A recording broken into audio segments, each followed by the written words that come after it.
consumer credit in the U.S. increased in September for a second month, led by a pickup in borrowing for education and automobiles. The $11.4 billion gain followed a revised $18.4 billion jump in August, Federal Reserve figures showed today in Washington. The median forecast of 34 economists surveyed by Bloomberg called for a $10.2 billion increase in September. Improving labor and housing markets may be giving households enough confidence to take on more debt as they finance purchases that account for about 70% of the economy. Auto sales in September that were the strongest in more than 4 years showed some Americans took advantage of cheaper borrowing costs. Overall, things are looking a bit brighter, and the U.S. economy is doing relatively better, Elena Shuleyeva, an economist at BNP Paribas SA in New York, said before the report. Consumers see housing prices going up and that makes them more confident about their balance sheet, and consumer confidence makes them spend more.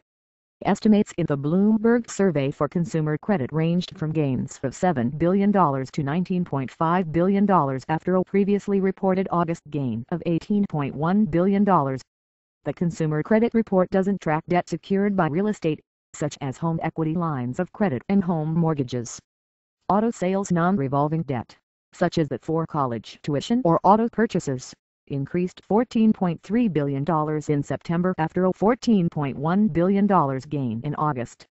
Demand for automobiles remains an area of strength for the economy. Cars and light trucks sold in September at a 14.9 million annual rate, the fastest since March 2008, after a 14.5 million pace a month earlier, according to Ward's Automotive Group. An improvement in the labor market may be giving Americans the wherewithal to borrow. The economy added 171,000 jobs in October after 148,000 a month earlier, Labor Department data show. For the third quarter, payroll growth averaged 174,000 compared with 67,000 in the prior 3 months. Lending by the federal government, which is mainly for educational loans, climbed by $13.8 billion in September before adjusting for seasonal variations.